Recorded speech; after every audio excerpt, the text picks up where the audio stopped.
ಕಾರ್ಮಿಕರ ಮೇಲೆ ಪ್ರೀತಿ ಇಟ್ಟು ಈ ಕಾರ್ಯಕ್ರಮಕ್ಕೆ ಬಂದಿರತಕ್ಕಂಥ ಯೂನಿವರ್ಸಿಟಿಯ ವೈಸ್ ಚಾನ್ಸಲರ್ ಆದಂಥ ಗೌರವಾನ್ವಿತ ಡಾಕ್ಟರ್ PS ಎಡಪಡಿತರವರು ಎಲ್ಲರನ್ನು ಉದ್ದೇಶಿಸಿ ಮಾತಾಡಬೇಕಂತ ತಮ್ಮಲ್ಲಿ ವಿನಂತಿ ಮಾಡುತ್ತಿದ್ದೇನೆ.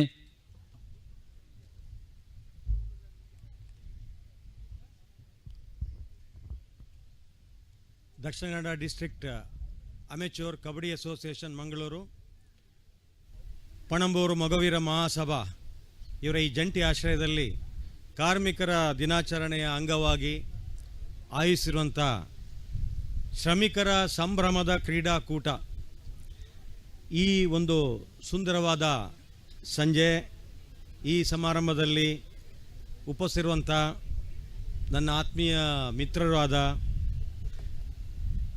ಮತ್ತು ಇಂಟಕ್ಕಿನ ಅಧ್ಯಕ್ಷರು, ಕರ್ನಾಟಕ ರಾಜ್ಯ ಅಮೆಚೂರ್ ಕಬಡ್ಡಿ ಅಸೋಸಿಯೇಷನ್ ಇದರ ಅಧ್ಯಕ್ಷರು ಬೆಂಗಳೂರು ಆದಂಥ ರಾಕೇಶ್ ಮಲ್ಯವರೇ, ವೇದಿಕೆಯಲ್ಲಿರುವ ಎಲ್ಲ ಗಣ್ಯಮಾನ್ಯರೇ, ವೇದಿಕೆಯ ಮುಂಭಾಗದಲ್ಲಿರುವ ಎಲ್ಲ ಕ್ರೀಡಾಸಕ್ತರೇ, ಅಭಿಮಾನಿ ಬಂಧುಗಳೇ, ನಾನು ಕಂಡುಕೊಂಡಾಗೆ ನಮ್ಮ ಮನಸ್ಸಿಗೆ ನೆಮ್ಮದಿ ಶಾಂತಿ ಸಿಗಬೇಕಾದ್ರೆ, ಸ್ವಲ್ಪ ಹೊತ್ತು ನಮ್ಮ ಕಷ್ಟ ಕಾರ್ಪಣ್ಯ ದುಃಖ ದುಮ್ಮಾನಗಳನ್ನು ಮರಿಬೇಕಾದ್ರೆ ಎರಡು ದಾರಿ ಇರುವಂಥದ್ದು. ಒಂದು ಕ್ರೀಡೆ, ಮತ್ತೊಂದು ಸಾಂಸ್ಕೃತಿಕ ಚಟುವಟಿಕೆ. ಈ ಕ್ರೀಡೆ ಮತ್ತು ಸಾಂಸ್ಕೃತಿಕ ಚಟುವಟಿಕೆಗಳು ನಮ್ಮನ್ನು ಯಾವಾಗ ನಾವು ತೊಡಗಿಸಿಕೊಳ್ತೇವೋ ಆಗ ಸ್ವಲ್ಪ ಹೊತ್ತು ನಮ್ಮ ಟೆನ್ಷನು ಸ್ಟ್ರೆಸ್ಸು ಎಲ್ಲ ಮರಿಲಿಕ್ಕೆ ಆಗುತ್ತೆ. ನಾವು ಆಟ ಆಡಲೇಬೇಕು ಅಂತಿಲ್ಲ, ನಾವು ಅದರ ಅಭಿಮಾನಿಗಳಾಗಬಹುದು, ಕ್ರೀಡಾಭಿಮಾನಿಗಳು, ಕ್ರೀಡಾ ಪೋಷಕರಾಗಬಹುದು, ಕ್ರೀಡಾ ಸಂಘಟಕರಾಗಬಹುದು. ಈ ರೀತಿಯಲ್ಲಿ ನಮ್ಮನ್ನು ನಾವು ಒಂದಲ್ಲ ಒಂದು ರೀತಿಯಲ್ಲಿ ತೊಡಗಿಸಿಕೊಂಡಾಗ ನಮ್ಮ ವ್ಯಕ್ತಿತ್ವ ವಿಕಸನ ಕೂಡ ಆಗುತ್ತೆ. ನಮ್ಮ ರಾಷ್ಟ್ರೀಯ ಶಿಕ್ಷಣ ನೀತಿ 2020 ಏನು ಹೇಳ್ತದೆ ಅಂತ ಹೇಳಿದರೆ, ಅದರ ಆಶಯ ಪ್ರತಿಯೊಬ್ಬ ವಿದ್ಯಾರ್ಥಿ, ಯುವಕ, ಯುವತಿಯಲ್ಲಿ ಏನಾಗಬೇಕು ಅಂತ ಹೇಳಿದರೆ 5 ಆಯಾಮಗಳಲ್ಲಿ ವ್ಯಕ್ತಿತ್ವ ವಿಕಸನ ಆಗಬೇಕು. ಅದೇನಂತಾರೆ, ಶಾರೀರಿಕ, ಮಾನಸಿಕ, ಬೌದ್ಧಿಕ, ಸಾಮಾಜಿಕ ಮತ್ತು ಆಧ್ಯಾತ್ಮಿಕ ನೆಲೆಗಳಲ್ಲಿ ವ್ಯಕ್ತಿತ್ವ ವಿಕಸನಗೊಂಡ್ರೆ ಮಾತ್ರ ಅವ ಒಬ್ಬ ರಾಷ್ಟ್ರದ ಆಸ್ತಿ ಆಗ್ತಾನೆ, ಸಮಾಜದ ಒಬ್ಬ ಆಸ್ತಿ ಆಗ್ತಾನೆ, ಸಮಾಜದ ಕಟ್ಟಕಡೆಯ ವ್ಯಕ್ತಿಯ ಕಣ್ಣೀರನ್ನು ಒರೆಸಲಿಕ್ಕೆ ಶಕ್ತನಾಗ್ತಾನೆ ಅಥವಾ ಶಕ್ತನಾಗ್ತಾಳೆ, ಸಾಧಕನಾಗ್ತಾನೆ ಅಥವಾ ಸಾಧಕಿ ಆಗ್ತಾಳೆ ಅಂತ ಹೇಳುವಂಥದ್ದು ನಾವು ಮನಗಾಣ್ತಾ ಇದ್ದೇವೆ. ಇವತ್ತು ಯಾವ ರೀತಿಯ ಶಿಕ್ಷಣ ಕೊಡಬೇಕು ಅಂತ ಹೇಳಿದರೆ, ಈಗಾಗಲೇ ಅವರು ಪ್ರಾಸ್ತಾವಿಕವಾಗಿ ಹೇಳುವಾಗ ಒಂದು ಕ್ರೀಡಾ ಕಾಲೇಜು ಮಂಗಳೂರು ವಿಶ್ವವಿದ್ಯಾಲಯದ ಒಂದು ಜ್ಯುರಿಡಿಕ್ಷನಲ್ಲಿ ಬರಬೇಕು. ಮಂಗಳೂರು ವಿಶ್ವವಿದ್ಯಾಲಯಕ್ಕೆ 3 ಜಿಲ್ಲೆಗಳ ವ್ಯಾಪ್ತಿ ಇದೆ, ಕೊಡಗು, ಉಡುಪಿ ಮತ್ತು ದಕ್ಷಿಣ ಕನ್ನಡ. 215 ಕಾಲೇಜುಗಳು ಸಂಯೋಜನೆಗೊಳಪಟ್ಟಿವೆ. 1 ಲಕ್ಷಕ್ಕಿಂತಲೂ ಹೆಚ್ಚು ವಿದ್ಯಾರ್ಥಿಗಳು ವಿದ್ಯಾರ್ಜನೆ ಮಾಡ್ತಾ ಇದ್ದಾರೆ. ನಮ್ಮ ಮಂಗಳಗಂಗೋತ್ರಿ ಆವರಣದಲ್ಲಿ 2500ಕ್ಕಿಂತ ಹೆಚ್ಚು ವಿದ್ಯಾರ್ಥಿಗಳು ಸ್ನಾತಕೋತ್ತರ ವಿಭಾಗದಲ್ಲಿ ವಿದ್ಯಾಭ್ಯಾಸ ಮಾಡ್ತಾ ಇದ್ದಾರೆ. ಇದರಲ್ಲಿ ವಿದ್ಯಾರ್ಥಿನಿಯರ ಸಂಖ್ಯೆ ಜಾಸ್ತಿ, 68% ವಿದ್ಯಾರ್ಥಿನಿಯರು ವಿದ್ಯಾರ್ಜನೆ ಮಾಡ್ತಾ ಇದ್ದಾರೆ. ಇದರಲ್ಲಿ ನಾವೇನು ಮಾಡಿದೆವು ಅಂತಂದರೆ, 2-3 ವರ್ಷಗಳ ಹಿಂದೆ ಮಂಗಳೂರು ವಿಶ್ವವಿದ್ಯಾನಿಲಯ ಒಂದು ದಿಟ್ಟ ಹೆಜ್ಜೆ ಇಟ್ಟಿತ್ತು. ಈ ಹಿಂದಿನ ಕುಲಪತಿಗಳಾದ ಪ್ರೊಫೆಸರ್ ಭೈರಪ್ಪರ ನೇತೃತ್ವದಲ್ಲಿ ಮಂಗಳೂರು ವಿಶ್ವವಿದ್ಯಾಲಯಕ್ಕೆ ಒಂದು ಕ್ರೀಡಾ ನೀತಿಯನ್ನು ರೂಪಿಸಿದೆ. ನಾವು ಈ ಕ್ರೀಡಾ ನೀತಿಯನ್ನು ರೂಪಿಸುವುದು ಮಾತ್ರ ಅಲ್ಲ, ಅದರ ಅಚ್ಚುಕಟ್ಟು ಅನುಷ್ಠಾನ ಮಾಡಿದೆವು ನಾವು.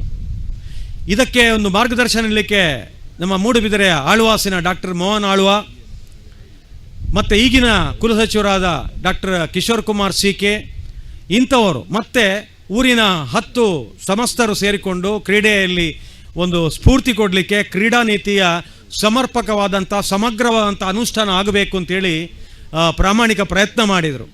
ಅದರ ಫಲವಾಗಿ ಕರ್ನಾಟಕ ರಾಜ್ಯದಲ್ಲಿ ಕರ್ನಾಟಕ ಸರ್ಕಾರದ 2019-20 ಕ್ರೀಡಾ ಪೋಷಕ ಪ್ರಶಸ್ತಿ ಮಂಗಳೂರು ವಿಶ್ವವಿದ್ಯಾಲಯಕ್ಕೆ ಲಭಿಸಿತು. ನಾವು ಅದಕ್ಕೆ ಭಾಜನರಾದೆವು. ಈ ರೀತಿಯಲ್ಲಿ ನಾವು ಇವತ್ತು ವಿದ್ಯಾಭ್ಯಾಸ ನೀಡುವಾಗ ನಾನು ಯಾವಾಗಲೂ ಹೇಳ್ತೇನೆ, ನಾನು ಯಾರು ಶೋಷಿತರ ಪರವಾಗಿ ನಾನು ಯೋಚನೆ ಮಾಡುವವ. ನಾನು MCOM ವಿದ್ಯಾಭ್ಯಾಸ ಮಾಡುವಾಗಲೂ ಹ್ಯೂಮನ್ ರಿಸೋರ್ಸ್ ಮ್ಯಾನೇಜ್ಮೆಂಟ್, ಆ ಕಾಲದಲ್ಲಿ ಪರ್ಸನಲ್ ಮ್ಯಾನೇಜ್ಮೆಂಟ್ ಇಂಡಸ್ಟ್ರಿ ರಿಲೇಷನ್ಸ್ ಇತ್ತು. ಕಾರ್ಮಿಕರ ಕಲ್ಯಾಣದ ಬಗ್ಗೆ, ಕಾರ್ಮಿಕರನ್ನು ನಡೆಸಿಕೊಳ್ಳುವ ನೀತಿ ಬಗ್ಗೆ ನಾವು ಓದಿದವ, ಅದರ ಬಗ್ಗೆ ಸಂಶೋಧನೆ ಮಾಡಿದವ. ಇಂಗ್ಲೆಂಡಲ್ಲಿ ಹೋಗಿ human resource development policies and practices A cross national study of India and Britain ಅಂತೇಳಿ ಪೋಸ್ಟ್ ಡಾಕ್ಟರ್ ರಿಸರ್ಚ್ ಮಾಡಿದವ. ಈಗಲೂ ನೆನಪಾಗ್ತದೆ ನಮಗೆ, 10 ವರ್ಷಗಳ ಹಿಂದೆ ಕುದುರೆಮುಖ ಏರ್ನೂರು ಕಂಪನಿ ಲಿಮಿಟೆಡ್ಗೆ ನಾನು ಕನ್ಸಲ್ಟೆಂಟ್ ಆಗಿ ಕೆಲಸ ಮಾಡಿದ್ದೇನೆ. 360ಕ್ಕಿಂತ ಹೆಚ್ಚು ಗ್ರ್ಯಾಜುಯೇಟ್ ಇಂಜಿನಿಯರ್ ಟ್ರೈನೀಸ್ ಜೂನಿಯರ್ ಮ್ಯಾನೇಜರ್ಸಿಗೆ ನಾವು ಟ್ರೈನಿಂಗ್ ಕೊಟ್ಟಿದ್ದೇವೆ. ಮೊದಲು ನನಗೆ ಟ್ರೈನಿಂಗ್ ಕೊಟ್ಟದ್ದು ಏನಂತ ಹೇಳಿದ್ರೆ, ಮುರಾರಿ ಅವರು CMD ಆಗಿದ್ದರು, ನೆನಪಿದೆ ನನಗೆ.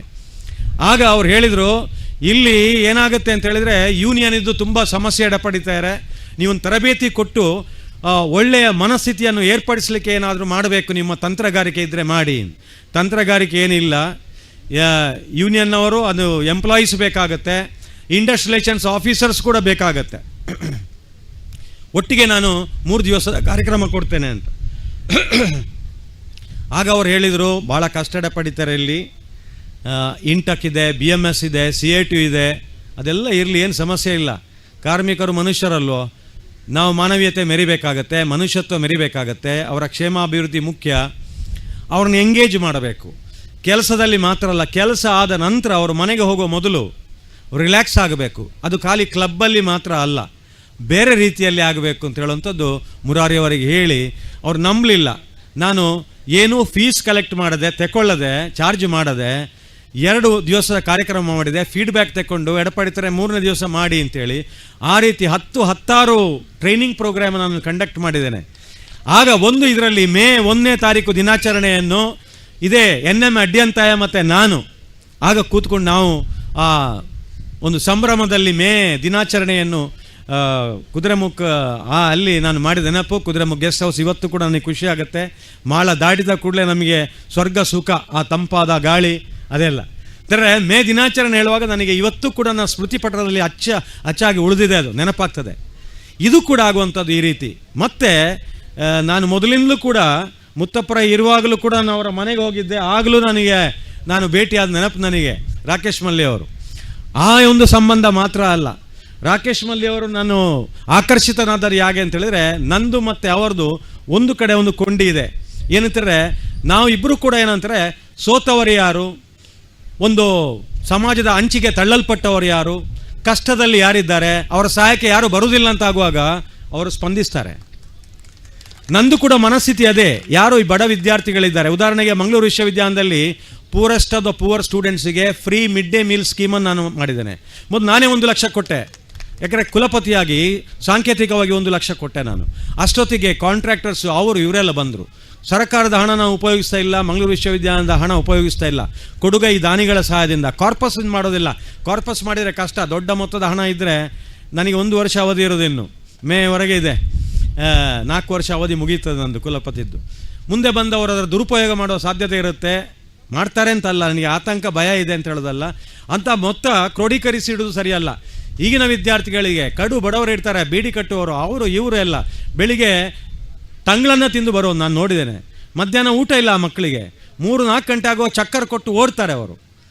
ಮಧ್ಯಾಹ್ನ ಒಂದು ಊಟ ಆಗ್ತದೆ ಅಲ್ಲಿ, ಇಲ್ಲಿ ಇವರಿಗೆ ಸಿಗೋದಿಲ್ಲ. 1 ವಾರಕ್ಕೆ 1 ಪ್ಯಾಕೆಟ್ ಬಿಸ್ಕೆಟು, 2 ಬಿಸ್ಕೆಟ್ ತಿಂದು ನೀರು ಕುಡಿದು ಮಗು ತರಗತಿಗೆ ಬಂದು ಕೂತ್ಕೊಳ್ಳು. ನಾನು ಪಾಠ ಮಾಡುವಾಗ ನೋಡಿದೆ, ಆ ಮಗುವಿನ ಮುಖದ ಲವಲವಿಕೆ ಇಲ್ಲ, ಯಾಕೆಂದರೆ ಹಸಿವು. ನಾನು ಹೇಳ್ತಾ ಇರುವಂಥದ್ದು, ಭಾರತ ದೇಶ ನಾವು ರಾಮರಾಜ್ಯ ಅಂತ ಹೇಳ್ತೇವಲ್ಲ, ರಾಮರಾಜ್ಯ ಆಗಬೇಕಾದ್ರೆ ನನ್ನ ಅನಿಸಿಕೆ ಏನಂತ ಹೇಳಿದರೆ 3 ವಿಚಾರದಲ್ಲಿ ನಮಗೆ ಫ್ರೀಯಾಗಿ ಸಿಗಬೇಕು. 1 ಶಿಕ್ಷಣ, 2ನೇದು ಆರೋಗ್ಯ, 3ನೇದು ಆಹಾರ. ಇದರಲ್ಲಿ ಏನೂ ರಾಜಕೀಯ ಇರೋದಿಲ್ಲ. ಇದು 3 ಸಿಕ್ಕಿದರೆ ರಾಮರಾಜ್ಯ. ಹಸಿವು ಎಲ್ಲರಿಗೆ, ಬಡವ ಬಲ್ಲಿದ ಎಲ್ಲರಿಗೂ ಕೂಡ ಹಸಿವಿದೆ ಸ್ವಾಮಿ. ಆರೋಗ್ಯ ಎಲ್ಲರಿಗೂ ಬೇಕು. ಕೋವಿಡ್-19 ಮಹಾಮಾರಿ ನಮಗೆ ಹೇಳಿಕೊಟ್ಟಿದೆ, ಎಲ್ಲರಿಗೂ ಬರಬಹುದು, ಯಾರಿಗೂ ಬರಬಹುದು. ಅಹಂ ಇದ್ದರೆ ಅಹಂಕಾರ ತ್ಯಜಿಸಿ ಹೋಗಬೇಕು ಅಂತ ಹೇಳುವಂಥದ್ದು. ನಾವು ಬರುವಾಗ ಏನು ತರೋದಿಲ್ಲ, ಹೋಗುವಾಗ ಏನು ಕೊಂಡೋಗೋದಿಲ್ಲ, ಇರುವಾಗ ಏನಾದರೂ ಮಾಡಬೇಕು. ಈ ನಿಟ್ಟಿನಲ್ಲಿ ನಾನು ರಾಕೇಶ ಮಲ್ಲಿಯವರನ್ನು ಮತ್ತು ಅವರ ಇಡೀ ತಂಡವನ್ನು ಅಭಿನಂದಿಸ್ತೇನೆ. ಇಂಥ ಕಾರ್ಯಕ್ರಮದ ಮೂಲಕ ಎಲ್ಲರ ಹೃದಯ ಮತ್ತು ಮನಸ್ಸನ್ನು ಗೆಲ್ಲುವಂಥ ಒಂದು ತಂತ್ರಗಾರಿಕೆ ಇದು. ತಂತ್ರಗಾರಿಕೆ ಅಂದರೆ ರಾಜಕೀಯ ತಂತ್ರಗಾರಿಕೆ ಹೇಳ್ತಾ ಇಲ್ಲ ನಾನು, ಎಲ್ಲರ ಪ್ರೀತಿ ಪಾತ್ರಕ್ಕೆ ಅವರು ಒಳಗಾಗ್ತಾರೆ, ಅದನ್ನು ಹೇಳ್ತಾ ಇರುವಂಥದ್ದು. ಅಂತ ಹೇಳಿದ್ರೆ ಸೋತವರು ಯಾರು, ಅವ್ರ ಜೊತೆಗೆ ಅವರಿದ್ದಾರೆ. ನಾನು ಕುಲಪತಿಯಾಗಿ 1 ವಾರದಲ್ಲಿ, ಅವ್ರ ನೆನಪಿದೆಲ್ಲ ಗೊತ್ತಿಲ್ಲ, ನನಗೆ ಬಂದು ಅಭಿನಂದನೆ ಸಲ್ಲಿಸಿದ್ದಾರೆ ಅವರು. ಇದು ನಮ್ಮ ಆತ್ಮೀಯತೆ ತಿಳಿದ್ರೆ. ಈ ರೀತಿಯಲ್ಲಿ ನಾನು ಇವತ್ತು ಕೂಡ 3-4 ಕಾರ್ಯಕ್ರಮ ಇತ್ತು. ಬೆಳಿಗ್ಗೆ ಯೂತ್ ರೆಡ್ ಕ್ರಾಸ್ ಇದಿತ್ತು ಪಿಲಿಕುಳದಲ್ಲಿ, ಅದಲ್ಲದೆ 2-3 ಮೀಟಿಂಗ್ ಇತ್ತು ಇವತ್ತು. ಅದನ್ನೆಲ್ಲ ನಾನು ಬಿಟ್ಟು ಇಲ್ಲಿ ಬಂದು ಅವರನ್ನು ಕಂಡು 2 ಮಾತು ಹೇಳಿ ಹೋಗಬೇಕು, ಇಲ್ಲ ನನಗೆ ರಾತ್ರಿ ನಿದ್ದೆ ಬೀಳಲ್ಲ, ಆ ರೀತಿಯ ಇದು. ಹಾಗಾಗಿ ನನಗೆ ಕೆಲವೊಮ್ಮೆ ಅವರು ಸಲಹೆ ಕೊಡ್ತಾರೆ, ಸೂಚನೆ ಕೊಡ್ತಾರೆ, ಒಂದು ರೀತಿಯ ಮಾರ್ಗದರ್ಶನ ಕೊಡ್ತಾರೆ. ಅದನ್ನು ಕನೆಕ್ಟ್ ಆಗ್ತದೆ, ಹಸಿಗೊಡೆಗೆ ಕಲ್ಲು ಹೊಡೆದಾಗೆ ಕಚಕ್ಕ ಸಿಕ್ಕಾಕೊಳ್ತದೆ. ಯಾಕಂದರೆ ಇಬ್ಬರು ನಾವು ಸಮಾನ ಮನಸ್ಕರು ಆ ರೀತಿಯಲ್ಲಿ. ಪಾಪದವರಿಗೆ ಹೆಲ್ಪ್ ಮಾಡಬೇಕು ಅಂತ, ಅವ್ರಿಗೆ ಯಾರು ಹೆಲ್ಪ್ ಮಾಡ್ತಾರೆ ಇಲ್ಲ ಇದ್ರೆ ಅಂತ. ಈ ರೀತಿಯಲ್ಲಿ ನಾನು ಅವರ ಅಭಿಮಾನಿ ಕೂಡ. ಮತ್ತು ಇಂಥ ಚಟುವಟಿಕೆ ಮಾಡುವಾಗ ಕುಲಪತಿ ಆದವರು ಇದಕ್ಕೆ ಕೈ ಜೋಡಿಸುವಂಥದ್ದು ನಮ್ಮ ಕರ್ಮ ಕೂಡ ಮತ್ತು ಧರ್ಮ ಕೂಡ ಆಗುತ್ತೆ, ಒಂದು ಪುಣ್ಯ ಕೂಡ ಸಿಗುತ್ತೆ ಅಂತೇಳಿ ನಾನು ಇಲ್ಲಿಗೆ ಬಂದಿದ್ದೇನೆ. ನಿಮಗೆಲ್ಲ ಶುಭಾಶಯಗಳನ್ನು ಹೇಳ್ತಾ, ಅವರನ್ನು ಅಭಿನಂದಿಸ್ತಾ, ಮತ್ತು ಎಲ್ಲ ಸಂಯೋಜಕರಿಗೆ ಕೂಡ ಮಂಗಳೂರು ವಿಶ್ವವಿದ್ಯಾಲಯದ ಪರವಾಗಿ ಅಭಿನಂದನೆ ಸಲ್ಲಿಸ್ತಾ ನನ್ನ ಮಾತುಗಳನ್ನು ಮುಗಿಸ್ತೇನೆ. ಜೈ ಹಿಂದ್, ಜೈ ಕರ್ನಾಟಕ. ನಮ್ಮ ಕುಡ್ಲ ಈಗ ಎಲ್ಲಾ ಡಿಜಿಟಲ್ ಪ್ಲಾಟ್ಫಾರ್ಮ್ಗಳಲ್ಲೂ ಲಭ್ಯ. ಕ್ಷಣ ಕ್ಷಣದ ಅಪ್ಡೇಟ್ಗಳಿಗಾಗಿ ಸಬ್ಸ್ಕ್ರೈಬ್ ಮಾಡಿ ನಮ್ಮ ಕುಡ್ಲ 24/7. ಫೇಸ್ಬುಕ್, ಟ್ವಿಟರ್ ಹಾಗೂ ಇನ್ಸ್ಟಾಗ್ರಾಮ್ ಪೇಜ್ಗಳನ್ನ ಲೈಕ್ ಮಾಡಿ, ಫಾಲೋ ಮಾಡಿ. ನೇರ ಪ್ರಸಾರ, ಮನೋರಂಜನೆ ಹಾಗೂ ಸುದ್ದಿಗಾಗಿ ನಮ್ಮ ಕುಡ್ಲ ಆಪ್ ಡೌನ್ಲೋಡ್ ಮಾಡಿ. ನಮ್ಮ ಕುಡ್ಲ 24/7 ಇದು ವಿಶ್ವಾಸದ ಪ್ರತಿಬಿಂಬ.